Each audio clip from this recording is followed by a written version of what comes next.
Let's get busy. We get started tonight in our 17th lesson. For those watching, there is a link in the description of the video for a PDF. Tonight's outline is dose pages. I've been trying to keep it in the 2-page range, but if you'll notice, page 2, the font is all smaller than page 1, and it gets smaller as you go down the page. So yes, I'm cheating. Technically should be a 3rd page. I cheated, and oh well. If you struggle to read it, I understand. It gets smaller and smaller. You'll come in here one week and it'll be just, you'll need a microscope, little magnifying glass to see but I kept it 2 pages. Well, I'm trying to conserve paper. It doesn't really matter for the digital folks, but for when we're printing them and all that stuff. Anyhow, thanks for your patience with my attempts at an outline. Tonight, we move a little deeper into the Old Testament canon. We're trying to move, I'm kind of moving left to right through the chronology of the way that the canon lays out the Old Testament. And I'm not trying to hit every chapter. I'm not even trying to hit every book. If you'll notice, we didn't do anything from the Chronicles, and that's not because they don't have good things, but the Chronicles are a retelling of Israel's history that is largely told to you in 1st and 2nd Samuel and 1st and 2nd Kings. The Chronicles retells those stories, in some cases updates those stories because they were apparently a considerable amount of years apart in when they were written, and sometimes changes those stories. Famously, the Lord leads David to number the people in Samuel, and in Chronicles, Satan leads David to number the people. That's a very famous change. And so perhaps the authors of the Chronicles wanted to sort of outsource this to the devil instead of accusing God of it. Maybe it's a progression of thought and about the way they see God. Maybe it's an attempt to establish a different source for evil. I don't know the reasons for it, but those are there. And so I didn't skip the Chronicles because I don't like them, but because we covered what I wanted to in the Kings with Elijah, Elisha. And then that brings us, of course, to Ezra, Nehemiah. And I dealt with Ezra, Nehemiah a little bit in the Ruth look at Jesus, when we grabbed some of the Ezra, Nehemiah story to help establish why Ruth is an important book. If you'll recall, Ezra, Nehemiah are prophesying or are actually bringing Israel back from Babylonian captivity and rebuilding the walls and rebuilding the temple, and they're reestablishing Mosaic law. And that was Ezra and Nehemiah that they really hammer down on the don't intermarry. And you get that big list in Ezra of people who were sent back, kicked their wives and kids out. And I told you that Ruth isn't perhaps an answer to that. So if you're going with us on this journey and you're wondering why we're not doing those books, that's the reason for this little explanation. Again, it's not because there's no Jesus in them. It's not because there's not other things there, but just trying to follow my heart every week too, to go where we want to go next. That leads us to Esther and then Job. Tonight, my title is Jesus as Job. But that doesn't mean I'm going to skip Esther. Okay, so I'm actually going to open Esther's sort of the salad tonight in front of the steak of Job. And so we'll deal with Esther a little bit. But you'll notice my title doesn't say Jesus in Job. I've done that with Jesus in Torah, Jesus in Exodus, Jesus in Genesis. Jesus as Job is not a misprint. I present Jesus as Job because I want to show Job as the Christ figure in the book that bears his name. And so that's some of the work we're going to do tonight on that. But we're also going to pivot a little bit this evening in that this isn't all going to be, let's go verse by verse and see where we can find Jesus. I'm going to break down these 2 books a little bit. So it's going to be a little bit more of a book study without running through the whole books, so that we can see Jesus where we can see Jesus, but so we can also see the places that are not Jesus. And what do we do with that as students of the Bible? That leads me to my first question tonight, which is, why do we bother to read ancient Hebrew texts? You might say, well, we read it because we're Christians. Well, that answer alone is the reason I asked the question. If we're Christians, why are we reading ancient Hebrew texts? Think about that question. Okay, we're Christians. We're following Christ. We're people who believe on a resurrected Jesus. So why are we reading ancient Hebrew texts? Well, we're reading them for what is probably obvious reasons. They're in our Bible. Part of the reason is that we're reading them is because we've got Bibles, and the Bible is our New Testament, tells us all about Jesus and the story of the Gospels through the epistles, and they attached a portion of the Hebrew Scriptures to that, and we call it the Old Testament. So we're not reading all of the Hebrew Scriptures as Christians, but we're reading a select portion of the Hebrew Scriptures. The question still stands then, why are we bothering if we're actually New Testament Christians? Well, Paul would present to Timothy that he needed to read the Scriptures because in them he would find salvation through the Lord Jesus Christ, which is a good reason for us to be reading the Scriptures in order to find the salvation we know, but through the Lord Jesus Christ. And that led me to the answer. The primary task for Christians when they read the Old Testament is to find Christ. So my answer to my own question, why do we bother to read the ancient Hebrew texts? Because we want to see Jesus. So you might rebut that and go, well, why don't you just read Matthew, Mark, Luke, and John? Well, we do read Matthew, Mark, Luke, and John, and hopefully we read it disproportionately. I think most Christians should be reading the Gospels far more than they're reading the Old Testament. That's why we're Christians. We read the Gospels. We follow Jesus. We read the New Testament. We don't abandon the Old, but we do abandon the old way of reading the Old. And because we're Christians following Christ, then when we read the Old, what we're reading it for is to spot Christ. So when you read stories like Esther and Job, which are largely histories, but they're trying to answer questions, but they're histories written from a place of captivity, most likely, to explain things bigger than themselves. What do we do with them as Christians? We'll start with Esther, and I ask another question. How do we handle a book like this? And if that question doesn't make sense to you and you go, what do you mean? How do we handle it? I try to explain it this way. There's no mention of God, not in the entire book of Esther. By the way, free trivia answer for you if anyone ever says, what's the only book of the Bible that doesn't mention God? Esther. Also, what's the only book of the Bible that starts with the word God? Not Esther. Just thought I'd throw you in a free trivia question. God, who in sundry times and in various manners has spoken unto us in times past through the prophets, hath in these last days spoken unto us by his Son. Hebrews 1:1. All right. It's the first word God in the English translation, by the way. That would be the caveat to that. Because if you change translations, you're going to get a whole different answer to that. You won't, however, get a different answer to my first trivia question, which is what's the only book of the Bible that doesn't contain the word God? That won't change no matter the translation unless they cheat. Because in the Hebrew in which it was written, there is no mention of God. There's a lot of a certain people, the Jewish people, but there's no mention of God. So what do we do with a book that doesn't even mention God? We're Christians following Christ. We're looking for Jesus in a book that doesn't even mention his Father. How do we handle that? His people are featured heavily. In fact, the Jews are all throughout the book of Esther, particularly after chapter 1. And the book seems to exist to give the story of the Feast of Purim, which is exactly what the book does. Let me show you what I mean. Esther 9, I want to show you a passage. There's only 10 chapters in Esther, so we're right at the end of the book, which is an odd way to introduce a book, but we're not studying the book of Esther tonight, so I needed to do this in a very concise manner. I wanted to show you in the book of Esther a recap, as best as I could, of Esther. You're going to get a lot of the characters in here and the reason the book was written. Esther 9:24.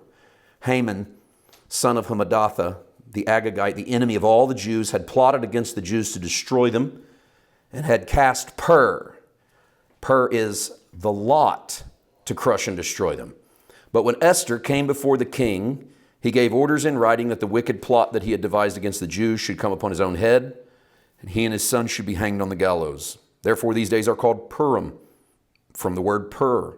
Thus, because of all that was written in this letter and of what they faced in the matter and of what had happened to them, the Jews established and accepted as a custom for themselves and their descendants and all who joined them, that without fail they would continue to observe these 2 days every year, as it was written and at the time appointed. These days should be remembered and kept throughout every generation, in every family, province, and city, and these days of Purim should never fall into disuse among the Jews, nor should the commemoration of these days cease among their descendants. I throw in one more verse just for the names. Queen Esther, daughter of Abihail, along with the Jew Mordecai, gave full written authority confirming this second letter about Purim. Okay, I did that because the principal characters of this book are all right there. You may not know their story. I'm going to try to walk you through that quickly. But they're all right there. And essentially the whole point of this book was to tell you why Purim exists. Jesus will go to the temple to celebrate the Feast of Purim as well. in the Gospels. And so Purim is a moment in the history of the Jewish people in which during their Persian captivity, they've been taken out of Jerusalem and into Babylonian captivity by King Nebuchadnezzar. King Nebuchadnezzar is then overrun by the Persians, who then inherit this dispersed group of people who are living in the land of Babylon. And one of those men living in the land of Babylon is a man named Mordecai, who has a little cousin that he raises because her parents die. And his little cousin is named Esther. She grows into a beautiful young woman, and he adopts her as his own daughter. All right, there's our two hero characters of the book of Esther. The flip side tells a story of a king named Ahasuerus, actually in many translations pronounced Xeres, Xeres. King Xeres of Persia has a wife named Vashti, and he throws a week-long drunken party. And at the end of that week, he demands his wife come and show herself to his party guests. There's no real specifics about what he wants her to do, but it doesn't sound good. And she refuses. And when she refuses, he gets infuriated and he gets embarrassed in front of his friends. And his friends say, well, you ought to make an example of her, lest every woman thinks she can do whatever she wants to. This is kind of what Esther 1 says. Unless every woman just thinks she can do whatever she wants to, you need to make an example of Vashti. And so the king kicks her out and goes looking for another bride. And how they look for another bride is to go all throughout the land and collect every virgin that they can and put in a harem, the king's harem. And one of the young virgins that they choose is a young woman named Esther. And for 12 months, Esther is primped and prodded and beautified and perfumed and make-upped. And it literally says for 6 months they use oil on them, and then for 6 months they use cosmetics on them. They spend a year kind of fashioning these women to look the way that King Xeres wants his bride to look. And then it says at the end of 1 year, each woman takes her turn one night with the king. And so a woman will go in the evening. It says she comes in the evening and she leaves in the morning. And this is as explicit as the text gets, but it's as explicit as it has to get. It's all it needs to say. And then when it's Esther's turn to go in to be with the king, he is so taken with her that he chooses her to be his bride, and she becomes Queen Esther over the land of Persia. Now, Esther is a Jew, but she's kept that on the down low in a world in which it's not a good thing to be Jewish, because that means she's a foreigner. But remember, they've spent a year making her look Persian. So when she walks in with the king, he has no idea she's Jewish. She's completely assimilated to the people around her. And her cousin Mordecai overthrows a plot to assassinate the king, and nobody learns about it except the official record. And then he goes about his business. And in the meantime, there's a bad guy on the scene, Haman, who we read about a moment ago. And Haman comes along and walks into the city one day being honored by the king, and notices that Mordecai doesn't bow and give him reverence. Mordecai's a good Jewish man, doesn't want to bow in front of this non-royal man, Haman, and Haman gets his feelings hurt, got his pride hurt a little bit. How dare this guy not bow when I come in? And so he vows to destroy Mordecai and his people. And so he goes to the king and gets letters to destroy this group of people in your country that doesn't obey your laws. Those are the Jews. This is one of our blatant anti-Semite laws of the Old Testament in the book of Esther. And so Haman now has papers to go kill every Jew he can find. And Mordecai finds out about it and wants to do everything he can to protect his people. And he goes to Queen Esther and he says, look, you gotta help us out. You got the king's ear. You got to save us. And Esther says, well, that's great. I'd love to save us. We got a problem. I'm not allowed to just go to the king. If you just show up unannounced, he'll kill you. This guy's a rough one. And so that leads me to our first Christ-like moment in the book of Esther. From Esther chapter 4, I've just been telling you the story instead of reading you the book, because you're an adult, you can read on your own. You don't need me to stand up here and read you the book. So, but I'm rehashing the story to lead you up to this moment where Mordecai then says this to Esther in 4:13. Do not think that in the king's palace you will escape any more than all the other Jews. If you keep silent at such a time as this, relief and deliverance will rise for the Jews from another quarter, but you and your father's family will perish. Who knows? Perhaps you have come to royal dignity for such a time as this. And that's the famous verse from the book of Esther. Maybe you have come to power for such a time as this. It's Mordecai saying, look, God's going to do what God's going to. He never says God.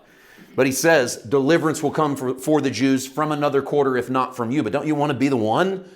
I mean, we're going to make it as a people, but don't you want to be involved in how we make it? Don't you think that it's possible you have come to power for such a time as this? I call this a Christ-like moment because, and keep a ribbon there because, of course, we got a little more work to do. Well, I at least want you to be back there close to Esther and Job. Galatians 4:4, when the Apostle Paul is talking about the difference in being a slave under the law and a son under grace, he tries to explain it by talking about the arrival of the Lord Jesus Christ. And he says in Galatians 4:4 that when the fullness of time had come, God sent his son, born of a woman, born under the law. I equate Esther 4:14 with Mordecai saying to Esther, perhaps you've been born for such a time as this, as Paul saying to the Galatians that Jesus, in the fullness of time or at the right time, came into the world exactly when he was supposed to. And we could do a whole lesson tonight, and it's actually a pretty intriguing lesson, on why it was important for Jesus to come into the world when he came into the world. And it was important for eschatological reasons, namely prophetic reasons, but it was important for social reasons as well. He came into a world that had been essentially unified under one language, Greek, so that the message of Jesus could be sent out like hardly ever before in the history of the world. He also came, and I don't think this gets enough press, he came at a time before cameras, before video, but also before detailed art. We're right at the edge of it at the time of Christ, but not too many years after Jesus, we start getting portrait painters that come along able to really describe what people look like. And I think it's important that Jesus come prior to that he land in a world where it won't be about his physical appearance, but about who he is in essence in the Father. And so the perfect timing for Esther, the perfect timing for Christ, Esther takes Mordecai up on the challenge. And she says, okay, well, I'll try it. And she dresses herself up the way she knows that the king likes to see her. And she goes to the edge of the court and he looks over and sees her. And here's the moment. She's either going to live or die. And he brings her in and he says, Esther, it's great to see you. What do you want? I'll give you half the kingdom. And Esther says, well, all I really want is a dinner. Just throw a dinner and invite Haman. And so Mordecai says, this is a great idea. Let's have dinner. Let's bring Haman in. And so they're preparing the feast. And that night Mordecai slumbers in his bed and can't, or not Mordecai, the king slumbers in his bed and he can't go to sleep. And he wakes up and he goes down the hall and he pulls out the royal records and he's going through, this is like looking through the newspaper. And he's basically looking through the recent newspapers, getting a little work done in the middle of the night, can't sleep. And he sees an article how Mordecai saved the life of the king from a couple assassins. And he wakes up in the morning and he goes, have we honored this guy? And they go, no, we haven't honored him. And he says, well, let's do something for him. We got to throw a party. Haman shows up about that time. And by the way, little side intrigue, Haman has built a big old gallows to kill Mordecai. His plan is when he gets to the party, he's going to say to the king, there's this guy and he's a traitor and he's against you. And Haman thinks he's in such good graces because he got invited to the party that the king will do whatever he wants. So he's got Mordecai's gallows ready to go. And when he shows up to the king with his little speech, the king goes, hey, what would you do? Let me ask your advice. What would you do if you really wanted to honor somebody you liked? And he goes, oh, well, king, I'd give them new clothes and throw a party for them and give them a bunch of money and just throw a parade. And the king goes, that's a great idea. Haman, thinking it's him, but it's not. And the king then says, do that for a guy named Mordecai. And you can see Haman's face drops.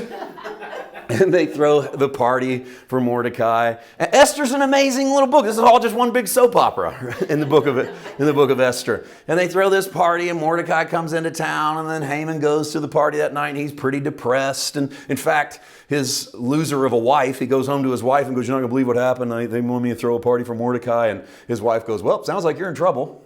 It's like she's really not supportive at all. And she's the one told him to build the gallows, by the way. You build the gallows and then kill Mordecai. And then he gets home and she goes, I don't know, you're probably in trouble. And then sure enough, yes, Esther goes to the king that night at the dinner and she goes, you're not going to believe this. This guy over here has been trying to do this to you. And they hang Haman on his own gallows. And you now have in the vernacular, watch out that you're not hanged on your own gallows. That's a statement about like don't throw rocks in a glass house. Hanged on your own gallows comes from Esther. That story from the Old Testament. And then Esther 9, and I don't want to read the chapter, but I'll encourage you when you get back or when you get home. We read a piece of it a minute ago from 9:24. That was the sort of review. But in Esther 9, things take a really dark turn because now that Esther and Mordecai are in power and their Jewish family are being spared, the Jews are then given the right to go attack their enemies, and they do, and they kill them by the hundreds of thousands. The bloodshed and slaughter is off the charts. Esther 9, in this very dark turn, presents a level of vengeance on par with their enemies, with the exception of verses 10 and verse 15. Both end with the same phrase, but they did not touch the plunder. And when I was reading that, I thought that it seemed to me like the author was trying to show that their vengeance was better than their enemy's vengeance. Like they went out and killed people and plundered. We went out and killed people, but we didn't plunder. And it just struck me as I read that how easy it is to justify our violence if we think it's on the right side. You know, like we'll find a reason why our violence ain't as violent. Yeah, we killed, but we didn't do it like that. Yeah, we were rough, but we're not as rough as that. And it's really easy to do if you look for a good reason to have violence, to have some. So I just conclude my little review of the book of Esther by saying to you that I think there's a moment when Esther is very much like Christ. She comes along at the right time and she puts her own life at risk to save her people. Jesus comes at the right time, puts his life at risk to save his people. The difference in Esther and Jesus in that moment is that Esther's life is spared, Jesus' life is not. Esther is spared, goes on. Jesus is not spared, comes out of the tomb. In a lot of other areas, the book of Esther is not at all like the life of Jesus. So how do we read an old ancient text as Christians? We look for Christ. Where do you find Christ? In that moment. Other places you don't find Christ. So you read it as a history book, you read it as a story, and you move on. You don't take your theology from it. If you take your theology from it, what are you going to do to your enemies? Kill them, but just don't kill them as badly as they were killing you. You got your good theology there. Because if you're going to read all of it and take equal part theology, we don't take equal parts theology. We take Jesus. Now, you're going to really need that when you get to Job. Job might be one of the most misunderstood books in the Old Testament, I think. Job is a poetic book from the 4th or 5th century BC. By the way, that's about the same time the book of Esther is being written. And both Job and Esther are probably written in Persia. They're also probably both written about events that happen a long time before the book. In Job's case, probably not real incidents at all. And I know that scares some people to death when you say that that's probably a made-up story, but I'll go ahead and just blatantly say it. Job is probably a made-up story and had probably existed in the pantheon of Jewish storytelling for a long, long time before anybody bothered to write it down. It's a very nondescript story. It never mentions cities. It never mentions the temple. It never mentions the law of Moses. It's a story just about a guy suffering, talking to his friends. In that case, it's kind of universal. Like people suffer and they've got people to tell it to. And so Job has always appealed to us. And I think it's appealed to us because bad things happen to good people. And Job is a book where bad things happen to good people. Let's deal with just the book just a little bit. Written in Persia, probably written by multiple authors. I'll talk about that a little more as we go along. And they're likely Israelites. The characters are archetypes. In other words, they're probably not literal, but they represent the kinds of people that we are and the kind of settings that we live in. And the book attempts to address the problem of suffering. Essentially, it tries to answer the question, why do bad things happen to good people? It tries so hard that it actually has 2 chapters that are a glimpse into the heavenly realm in which they are imagining a conversation between the pantheon of gods a council of the heavens in which Elohim sits at the head and the other minor gods come in and out of the room listening to God talk. And one of them, the Satan, Ha-Satan in the Hebrew, an adversary, comes from roaming to and fro upon the earth, and then he'll be in the presence of God. And that's where we get the behind the curtain of what's going on in the story of Job.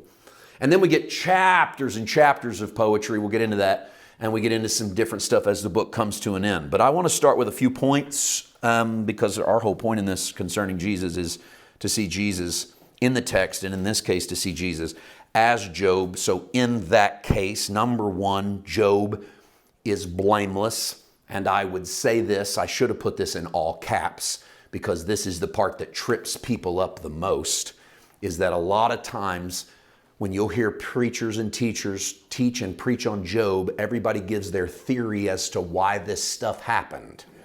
And they'll say, well, if you really pay attention, here was Job's sin. I've heard this forever. Here's what Job, it's like we're all trying to be clever. We're all trying to come up with a real solution. And that, to me, is kind of comical because what it says is that none of us have ever really accepted the truth that bad things just happen to good people. Like we're always trying to make a theological point out of it. And I want to show you how wrong we are, and the text told us if we would have just read it instead of hearing other people talk about it. Job 1:1. Here's how far into the book you got to go to figure it out. Seriously. Job 1:1, there was a man in the land of Uz whose name was Job. That man was blameless and upright, one who feared God and turned away from evil. According to Job 1:1, was Job to blame? No. According to Job 1:1, Job is blameless and he's upright. In Job 1:8, the Lord said to Satan, have you considered my servant Job? There's no one like him on the earth, blameless and upright. According to the Lord, in Job 1:8, is Job to blame? No. In Job chapter 2, verse 3, the Lord said to Satan, have you considered my servant Job? There's no one like him on earth, a blameless and upright man. According to the Lord, in Job 2 and 3, is Job to blame? The answer is no. 3 times in 2 chapters. The Bible tries to tell you the answer, and we've been monkeying with this story for thousands of years. Job is not to blame. Whatever happens next, Job is not to blame. Get it out of your head that it's a closet sin is why people have bad things happening to them. And I know it sounds like I'm picking at a really silly point here, but I think this is so prevalent in the way we treat things in the world. Storms hit an area, we got to go figure out what sinful law they passed. That's why they're having bad weather, because bad things are happening as a judgment of God. God's the one who gets blamed for people's sin when bad things are happening to good people. And sometimes bad things are happening to bad people. And sometimes, and this one we really hate, good things are happening to bad people. It's like, how dare they get anything good? So I'll just start with Job as blameless. I hammer down on it because I want you to know it so that never again will you be deceived into thinking there's a closet sins, why Job's got bad things happening to him. Bad things happen to good people. Job is blameless. Guess who else is blameless? Jesus is the blameless one. Yes, you can see why Jesus is Job right here. Hebrews chapter 4. I want to show you these two so that you know where they are and can put them with Job when you think about Job and Jesus. In Hebrews chapter 4, verse 15, we do not have a high priest who is unable to sympathize with our weaknesses, but we have one who in every respect has been tested as we are, yet without sin. Hebrews 4:15 just told you Jesus is Job. I know it didn't actually use that phrase, but he went through every test the same way you do. He went through every trial the same way you do, and he didn't sin. And let me ask you, was Job to blame? No.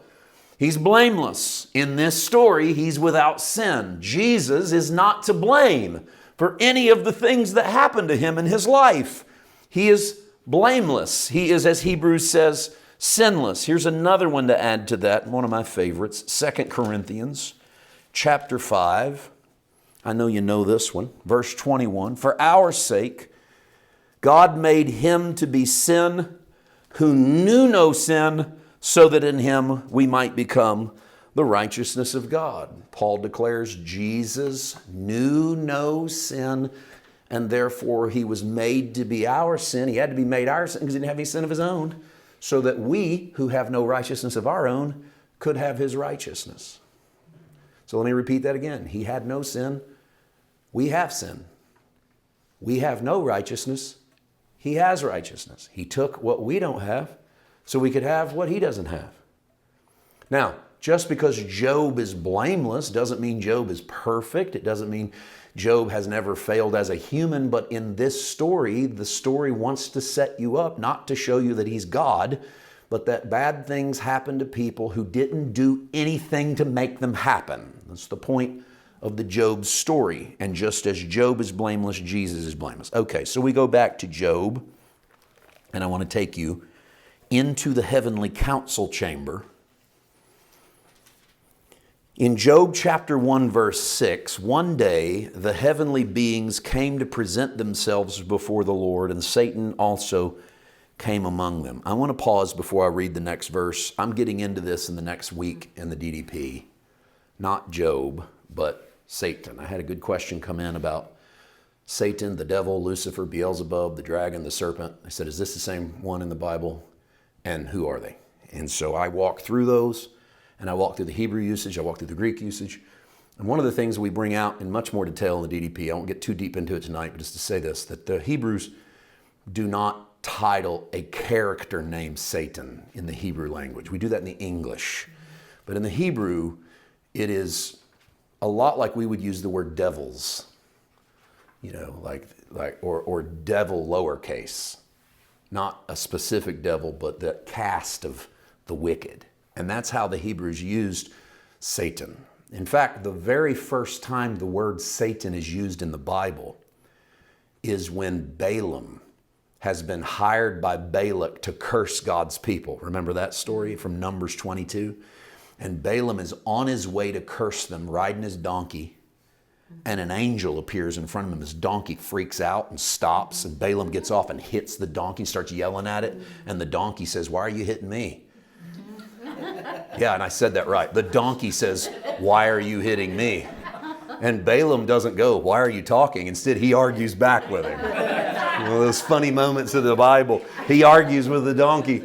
And so, but the first time Satan's ever used in the Hebrew, we don't see it in the English because our English sensitivities wouldn't allow us to translate it right. Because what it says is the angel of the Lord stood in his way as Hasatan. And we translated it, the angel of the Lord stood in his way as an adversary. And that's what your King James says. But what it actually says in the Hebrew is the Lord stood in his way as Satan. And in our mind, we'd go, it's impossible that God is Satan. But you got to think the way they were thinking, which is not an ontological being that is the enemy of God, but any adversarial thing that happens in your life. In fact, David was once called a Satan to the Philistines by the Philistines in the book of 2 Samuel. They said, he is an adversary to us. And the word they used, he's a Satan. So it was a word people used when you stood against them. It's very similar to Jesus saying to Peter, and we're going to quote this later, Satan, get thee behind me. He doesn't think Peter's possessed of Satan. Satan's being adversarial. And so Jesus is rebuking the adversarial spirit. So don't see it as this ontological being, got little horns and a pitchfork and a tail and whatever, but as the spirit of adversary. So an adversarial spirit is called upon in the heavenly council. And the adversarial spirit, for whatever that looks like, is spoken to by the Lord. Where have you come from? Satan answered the Lord, from going to and fro on the earth, walking up and down on it. The Lord said to Satan, have you considered my servant Job? There's no one like him on the earth. He's what? Blameless and upright and fears God and turns away from evil. And Satan answered the Lord, does Job fear God for nothing? Have you not put a fence around him in his house and all he has on every side? You bless the work of his hands, his possession have increased. Stretch out your hand and touch everything that he has, and he'll curse you to your face. And the Lord said to Satan, very well. All that he has is in your power, only do not stretch out your hand against him. So Satan went out from the presence of the Lord. I want to pause. Our outline says this. I wanted to make sure I put this in bold so I didn't forget to say this because this is vital. Don't try to draw theology out of this story. It's just a narrative device to set up the story. We're very guilty of this. We go find little moments like this. We create entire heavenly theologies that God holds councils, and then all these demon spirits have to come in and answer to God, and God parcels them out and sends them out to do this and do that. The narrative device is simply to show us that there's an opposition against Job that is not because he has sinned. It's really trying to double and triple and quadruple down on this. Job is blameless. Stuff happens. And you got stuff happening against you, and adversaries are against you, but don't blame God. There are adversaries on the hunt. Don't try to concoct a theological device.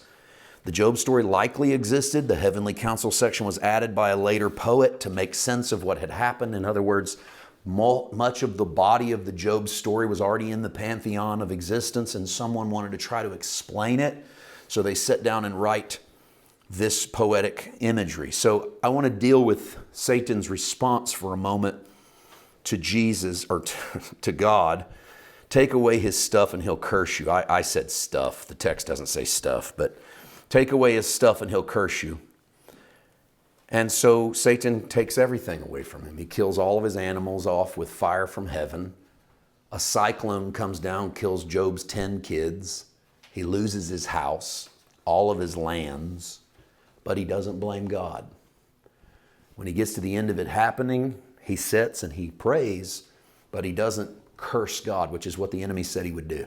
The enemy said, if you take this stuff, he'll curse you. He remains blameless in the middle of loss. As I was praying through this, what I saw was Jesus, who is the blameless one, in the moment of the Gospels of the greatest loss of his life. Matthew chapter 14.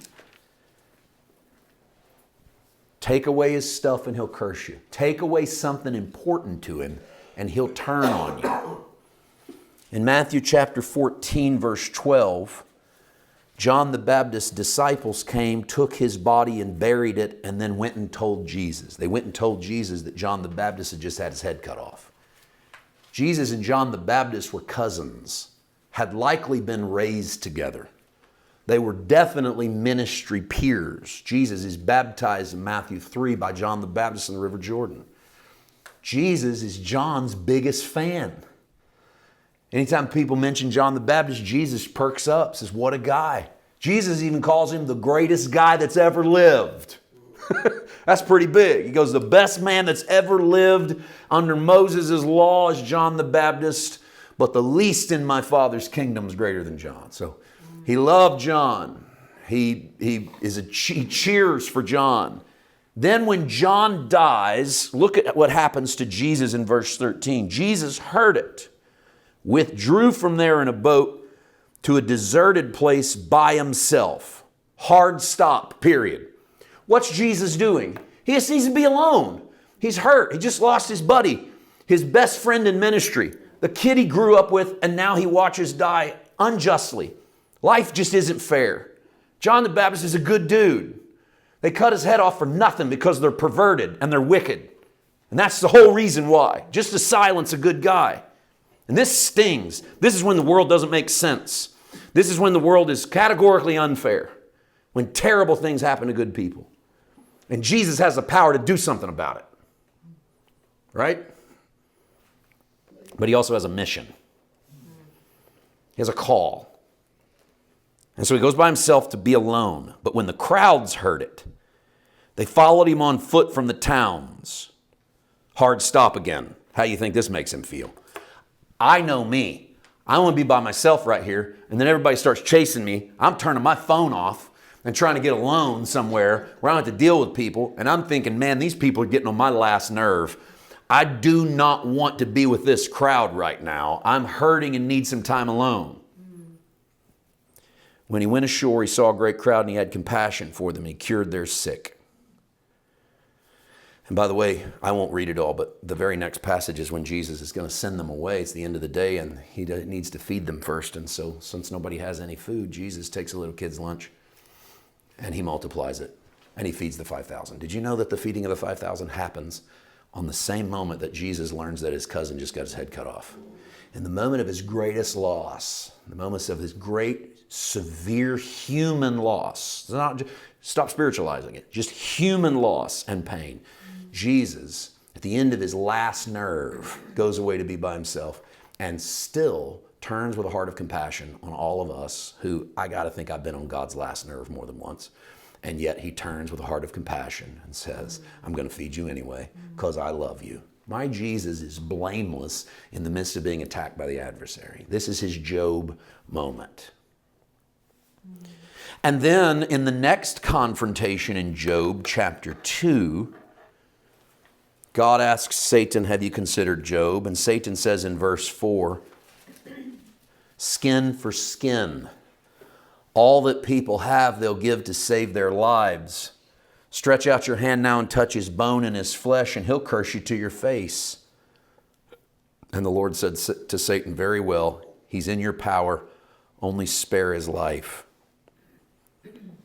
Satan went out from the presence of the Lord, inflicted loathsome sores on Job, the sole of the foot to the crown of his head. Job took a potsherd with which to scrape himself and sat among the ashes. And his wife said to him, I want to give you a pause right here too. What's his wife still doing alive? This is one of the humorous moments of the book of Job, is the fact that Satan took everything that mattered to Job and left his wife. Killed his kids, killed his animals, burned his fields, knocked his house down, gave him sores, he's near death, and his wife shows up. It's almost like the devil poked her when they go in there, you're the last straw. Poor thing. His wife said to him, do you still persist in your integrity? Listen to this woman. No wonder the devil left her. He didn't even want her.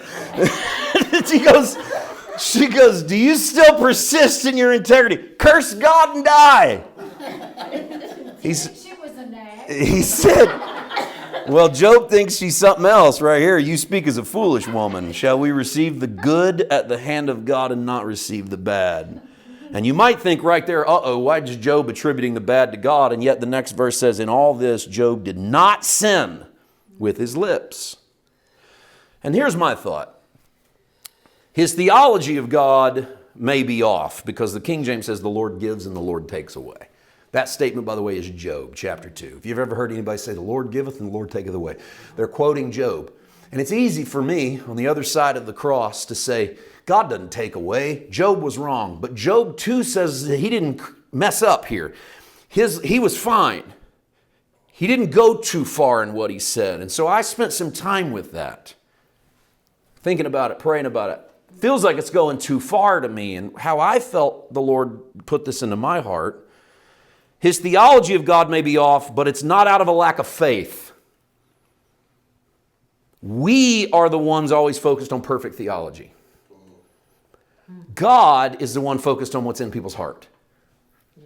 So Job gets some things wrong with his mouth, but he didn't get anything wrong with his heart. I don't think it's the Lord that takes away. But God doesn't cut him down for it. And this teaches me, first of all, I got to be careful about judging what I hear somebody say, preach, teach, because all you're hearing is a snippet, often out of context. I mean, if you just heard my little last diatribe against Job's wife, you'd think that I have a real problem with marriage. Or you might be able to construe, boy, I want them to have a good relationship. Couldn't be farther from the truth. I find it humorous. I don't know if it means what I acted like it means, but it's kind of funny to think it might. Point being, you can hear a snippet and not really know what you're hearing. And we do the same thing with theology a lot of times. Tongue slips, we say something that we really believe, or we work through something and then we work it out later.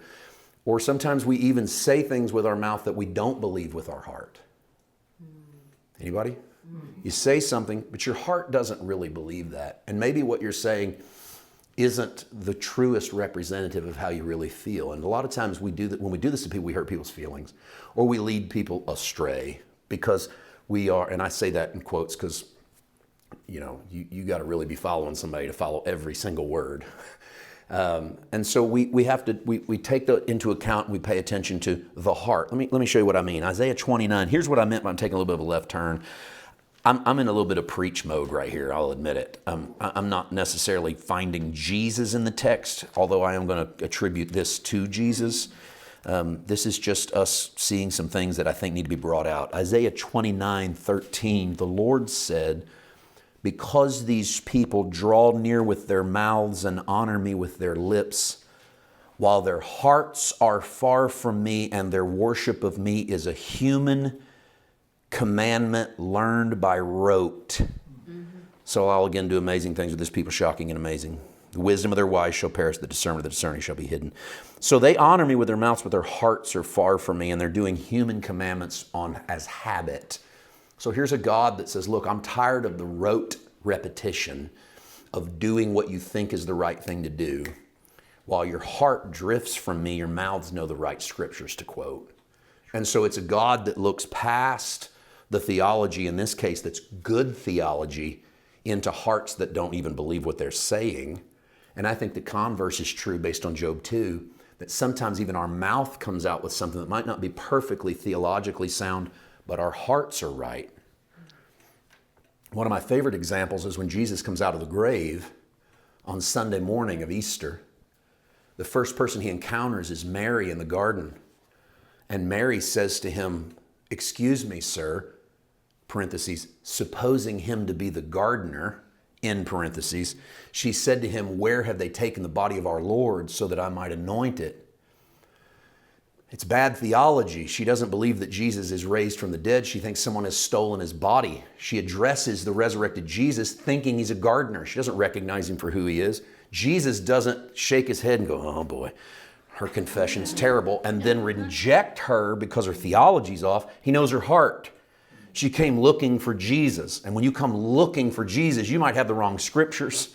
You might not know how to read the Bible. You may have off-kilter theology or your statements not be quite right, but our Father knows our heart. And this is why the Bible repeatedly tells us to stop judging people on appearance or what we see or what we hear, because you don't know what's inside. You go, I know what I heard him say. Yes, but you don't know him. We can even say, I know what I saw him do, but you don't know his heart. So we're all going to say and do things that are the less version of ourselves, that are the worst version of ourselves, but it's not necessarily who we are. Matthew 15:8, let me attribute this to Jesus. Jesus actually quotes that from Isaiah. In Matthew chapter 15, he's talking to the Pharisees and scribes. He calls them hypocrites in verse 7. Isaiah prophesied rightly about you when he said, verse 8, this people honors me with their lips, but their hearts are far from me. In vain do they worship me, teaching human precepts as doctrine. So in this case, Jesus, taking from the Septuagint, talks about that kind of worship being a worship in vain. All right, go back to Job. Point number 2. Point number 1 was Job is blameless. May you never forget Job is blameless. Point number 2. Job has faithful friends. Now, it's low-hanging fruit to get to number 3. I'm going to go ahead and cheat and show you number 3. Number 3, Job, I put Jesus. That's a misprint. Job, actually, it's Job and Jesus. Job and Jesus had terrible friends. All right, number 2, they have faithful friends. Number 3, they have terrible friends. Number 3 is easy. Because if you've ever read the book of Job, you're going to get into these guys and go, good grief, what's wrong with these dudes? Especially if you remember that Job is blameless, Job is blameless, Job is blameless. Then you'll get into the friends and really find problems with them. But it's not as clear to see my second point, that he has faithful friends. Here's what I mean. Look at verse 11 of Job 2. When Job's 3 friends heard of all these troubles that had come upon them, each of them set out from his home. Eliphaz the Temanite, Bildad the Shuhite, Zophar the Naamathite. They met together to go and console and comfort him. When they saw him from a distance, they did not recognize him, and they raised their voices and wept aloud and tore their robes and threw dust in the air upon their heads. And they sat with him on the ground 7 days and 7 nights, and no one spoke a word to him, for they saw that his suffering was very great. Imagine the level of friendship it takes to have someone weep with you for a whole week and not say a word. This is the friend that loves you in silence, that just sits with your pain, that lets you cry and cries with you. This is a special friend. So I love how the book of Job, before it turns his friends bad, it shows us the good. Is that sometimes there's both in all of us, right? We can be a terrible friend, but sometimes we can be a really good friend. I don't know that I've ever been this good of a friend, that I would sit for 7 days and 7 nights and not say a word, just weep with him. They see him covered in sores and hurt. He's lost everything he's got, except for that unfaithful wife that's screaming at him. Well, she's faithful, but not to God. And he's got everything going wrong, and then 3 buddies come along and console him.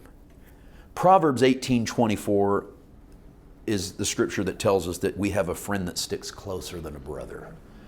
That's a prophetic word. I'll take you to John 15:15. In John chapter 15, verse 15, 16, and 17, the text says, Jesus talking to his disciples, I do not call you servants any longer, because the servant does not know what the master is doing, but I have called you friends, because I've made known to you everything I've heard from my Father. You didn't choose me, I chose you, and I appointed you to go and bear fruit, fruit that will last, so that the Father will give you whatever you ask him in my name. I'm giving you these commands so that you may love one another. Jesus elevates his disciples from the place of servants into the place of friendship. And so if we take the command of Jesus to go love as we're loved, a command he gave 2 chapters earlier, when we do that, we go from the status of servant into friendship, that his friends hear his heart and go share his good news with the world. Jesus becomes the faithful friend of Job. In Job, for that brief shining moment, and for the last time, might I add, the 3 friends of Job are the faithful friends. However, his friends turn on him. And Jesus understands what that's like. I put Judas Iscariot in parentheses because Jesus has one of his friends who are a part of, and they're no longer servants, but they're friends who turn on him as well. And that leads me to Jesus has terrible friends. I meant to put Job and Jesus, but it works because we're comparing Jesus and Job. Eliphaz, Bildad, and Zophar all speak in turn. In fact, they all speak in turn about 8 times. One talks, then Job, then another one talks, then Job, then another one talks, then Job, then they do it again, then they do it again, then they do it again. And this book just goes over and over and over with different high, lofty speeches. It's very poetic. One of the great pieces of poetry in the Hebrew language ever written is the book of Job, particularly up to about chapter 31, through chapter 31. All of them talk, but essentially every single one of them blame Job. I mean, that's the end. I don't want to stand here and go through this whole book of all their blaming Job. It's pretty depressing. Every time they turn around, at one point, one of them goes, do you think we're stupid? One of them literally asked Job at one point, do you think we're stupid that we would show up, see how bad things are for you, and you think we're so dumb as to think you didn't sin? And when you read this, you hear the way people talk today to people who have bad things happen in their lives. And it's how they talk to Job. They promote determinism. Determinism is the idea that God does all things. We've splashed that up in the church since Augustine and called it sovereignty. Yeah. Sovereignty is the idea that God runs everything, does everything, and if you take sovereignty to its farthest stretch, then God does all the bad stuff too. Somebody gets raped, God was in on that. Somebody dies, God was in on that. Terrible things happen, God wanted terrible things to happen. That's determinism. It sounds very theologically holy. They think it's putting God in charge of all things. It's just making God your enemy about every time anything bad happens to you. And it also, these guys love righteous reciprocity. Righteous reciprocity is the idea that good people get good things and bad people get bad things. And a lot of Christians believe that. Do the good and you'll get the good. It's also called karma. Like good things go around and bad things go around. And that's the way the world works. The book of Job, stop saying that stuff, by the way. If you've ever read your Bible, stop saying that stuff because the book of Job is in your Bible. The book of Job is a bad thing happens to a good guy. He doesn't get bad things happening to him because he's bad. He's blameless, blameless, blameless. It's to show us that terrible things happen and that God still shows up at the end of the book. and converses with us and talks with us and responds to us and blesses us.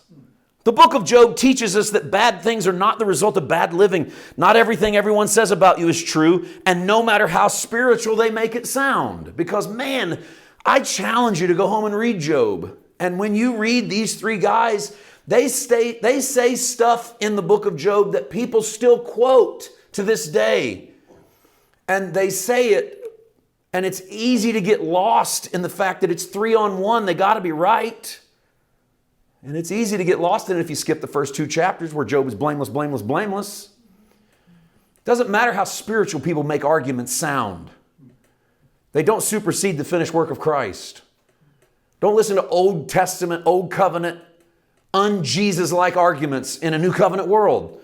And don't amen them. Don't accept them. I don't care how many of your friends sit around and espouse them. And I don't care how spiritual they make it sound. And not everything everyone says about you is true. You want to know what Job thinks? Job chapter 16. Verse 1, Job answered. Verse 2, I have heard many such things. Miserable comforters are you all. Miserable comforters are you all. How is this like Jesus? Jesus had miserable comforters as well. Matthew chapter 16. Sometimes, guys, you're going to have miserable comforters. Matthew chapter 16, verse 21. From that time on, Jesus began to show his disciples that he must go to Jerusalem and undergo great suffering at the hands of the elders and chief priests and scribes and be killed, and on the third day be raised. And Peter took him aside and began to rebuke him and said, God forbid it, Lord, this must never happen to you. But he turned and said to Peter, get behind me, Satan. You're a stumbling block for me, for you're setting your mind on divine, not on divine things, but on human things. Man, be careful. Setting your mind on human things and going to God. I know we're human, but when we go to God with only human things instead of divine, we're going to make bad judgment calls. And it's easy to make bad judgment calls when you only have the natural instead of the supernatural. Jesus has miserable comforters. Because in the natural, Peter goes, you can't go die. If you go die, this whole thing's shot. But he's not thinking divine. He has to go die so that he can resurrect on the third day. Job's friends are thinking only in the natural. You're covered in sores. You lost everything. You've obviously done something wrong. But they're not seeing into the divine. That it has nothing to do with what Job has done right or wrong. So Jesus had some terrible friends. Job had some terrible friends. Now, I just want to read for you our outline from here on out. I think Job's an incredible book, maybe one that we ought to dig deeper into sometime. But I wanted to leave you with some thoughts about this book that maybe will be a blessing to you. There's a change in Job 32. A new character comes in, a guy named Elihu, a young man who shows up and says, I got great wisdom. And he shows up really to try to fix everybody. He's there to try to fix the 3 friends because he thinks they're stupid. And he's there to try to fix Job because he thinks Job's a sinner. And this insertion, Robert Alter calls this insertion, he says this is an insertion for 2 reasons, because no one ever says Elihu's name except Elihu. No one else ever mentions him. And when God shows up, God rebukes the 3 friends, compliments Job, and acts like Elihu never existed. And that's probably because someone added those chapters to the book later, which is an interesting thing because Elihu's really condemning. He's real judgmental. And it seems to me that somebody read the book of Job and then went, I can do it. These guys failed, but I can prove Job wrong, and writes himself in as a guy named Elihu. And you might get to the end of it and go, why'd God let those chapters get put in the Bible? Why didn't God just stop it? The best thing I can come up with is the fact that this exists in the book of Job is there to remind us that it's really hard not to blame people. We just love to blame people. We see stuff happening, we got to blame somebody. And so when you read the Elihu passage, just remember that it's always going to be low-hanging fruit for someone to blame somebody. In Job 38, also, by the way, Job 32 to 37, the Hebrew language drops precipitously. The poetry vanishes. It's like reading Shakespeare and then reading Cat in the Hat. And so whoever wrote it was not the same guy that wrote the rest of the book. Job 38, God shows up and speaks. A couple of these I do want to read. I'm sorry. I didn't think I wanted to read them, but I want to read them. Job chapter 38, verses 1 and 2. God shows up in verse 1. The Lord answered Job out of the whirlwind, "Who is this that darkens counsel by words without knowledge?" I wanted to read that too because it's God showing up, and in his very first statement, he goes, "Everything these guys have said is crap." The very first words out of God's mouth is, "Everything these guys said to you was garbage." They darken counsel without knowledge. God speaks for 3 chapters. The friends say a lot of good things, but they fail to relieve Job, which is their great failure.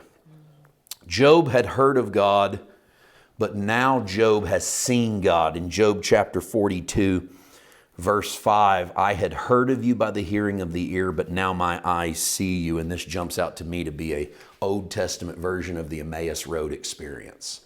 Two fools on the road to Emmaus have heard of Jesus, but their eyes are blinded to the resurrection of Jesus. And then the scales fall off of their eyes and they see him brand new. Job says, "I had heard of God, but now I've seen God." You get to the end of the book, Job, who is blameless, but blameless doesn't mean we don't have room to grow.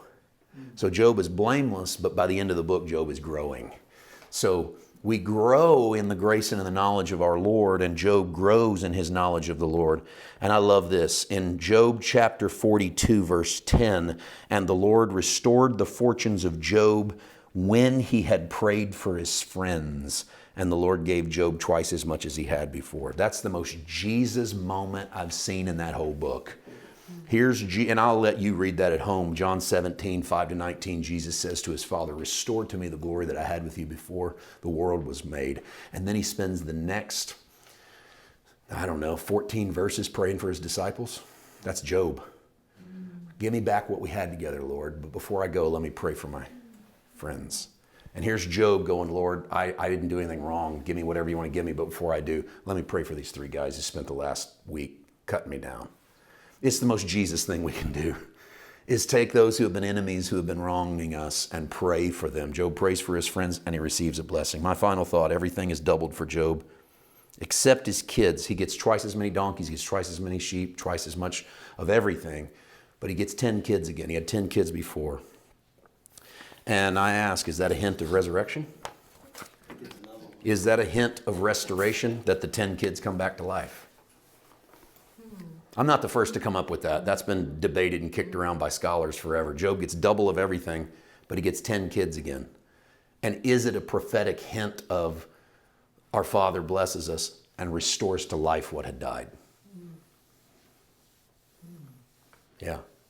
It's better than him going in and sleeping with that lady 10 times that hated his guts back there in chapter 2, I can tell you that.